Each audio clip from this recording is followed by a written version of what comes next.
Hello and welcome back to Carlos and Lisa. I'm Lisa Remillard. And I'm Carlos Amesqua. Forget about Mars or even the moon. NASA None of that.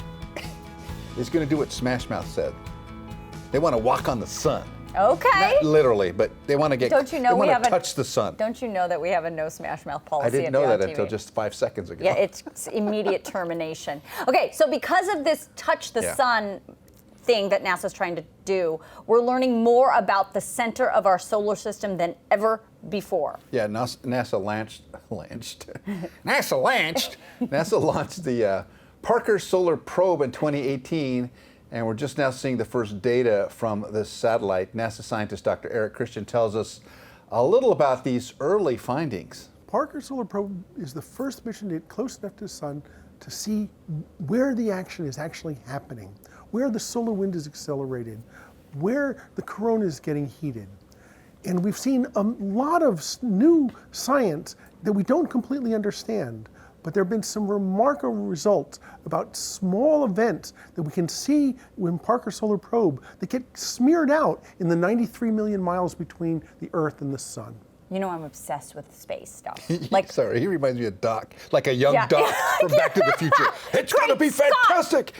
Great Scott. I'm obsessed with NASA. I'm obsessed with solar system. I think it's the Star Wars thing in me. It's the coolest thing ever. Yeah. So I'm fascinated by this whole story. Yeah. And then I was thinking to myself, well, I should probably know a little bit more about the sun. So we started looking into it. So he's talking about the corona of the sun. The corona is the outermost part of the sun's atmosphere. So like when you see the eclipse of the sun, it's that halo that's around it. Sort of like, and then you get the diamond ring effect. Yeah. Right. So that's what he's talking about. So the question is, why is it important for scientists like the NASA scientists to understand the solar wind and the heat of the corona will both play a role in space weather and solar storms? So what's interesting about all of that is that we have our weather systems here, and how everything that we live by really has to do with the sun. Right. You know, all of that is we're completely beholden to what's going on the center of the universe for us. And I mean, the solar system. But like we use our weather pattern to operate our daily life, right? Sure. So it's important for us to also understand the weather patterns on the sun. So these solar storms have a big impact on the safety of future NASA missions to the moon and beyond. That's why we need to know about them. Those energetic storms can accelerate particles up to almost the speed of light. And those energetic particles can actually cause radiation sickness in astronauts if they're out unprotected when those happen. On the Earth, we're protected by the Earth's magnetic field and the atmosphere of the Earth. But once you're out in space, away from the Earth's magnetic field, those can be a danger to not only astronauts, but also spacecraft.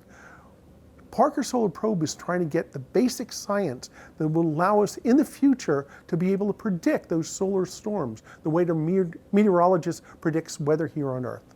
Yeah, that's interesting, because you think, just how close can we get before that satellite burns up? And I know they've made all the calculations about that, because the corona's effect, of course, affects the weather patterns. It can also affect us here on Earth. The solar winds and the corona's temperature forces these hot particles to be ejected from the sun. Right. Yeah. And we've seen those giant flares, those explosions. Right. And what they're saying is the way that's affecting us on Earth is that those high velocity particles that get strewn out could impact the global power grid here on Earth and telecommunications. So it's super important that we understand and prepare for those solar weather events. Okay, so this just started. What do you say, 93 million miles? Yeah. That's a long way. It's a long way. It's very early on in the Parker Solar Probe's 7-year mission, but the probe has already broken some records. Parker Solar Probe has already broken the fastest human-made object. And it's going to get even faster as it gets in closer and closer to the sun as the mission goes on. At its closest approach, it's going to be moving at 500,000 miles an hour. Think of that, a spacecraft moving at 500,000 miles an hour. That's pretty amazing. 500,000 miles an hour? What?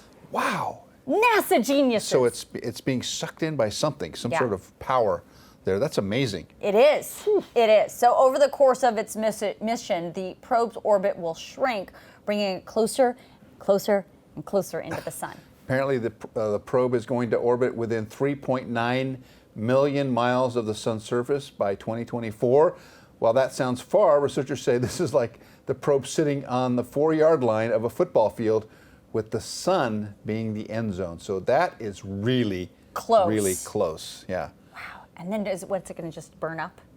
Get so close that it'll burn? I'm sure it will, but I mean, gosh, But can you imagine what the information that comes out of that? Yeah, well, I don't know. Is it sending pictures back? I imagine it would be. I would imagine unless it is. somehow the Well, it's the saving radiation data. gets in the way. But we're getting data, which is So amazing. you would Yeah, imagine that's there's pictures incredible. too. Yeah. So anyway, if you want to learn more about it, obviously go to NASA's website. There's a whole thing about. He was terrific. He wanted really to explain what the whole thing was and the science behind it. We've got all these great JPL scientists here in Southern California who are so much a part of these great space programs. These big brains who come up with these ideas. Like, all right, so what are they going to make this thing so it doesn't melt? And yeah, what are you going to make? It's going 500,000 miles an hour. What? How do you even do that? How do you do that? Yeah, exactly. I know. That's fascinating. It's fascinating stuff. I hope you're interested in, maybe not as nerdy as me about it, but. No, I've always been a big space nut. I love that stuff. And I love scientists who are so excited that they just love to talk about it. Which makes me happy, right? That's when you got young Doc Brown, right there, saying, "Great Scott, this is going to be great." You'll love it, Marty. That's Bernie Sanders. Scarlett is not. Oh yeah, Doc. he does sound like It's a totally different person. Everybody gets a free spacecraft. Take a quick break and we'll be right back. You get one, and you get one, and you get one.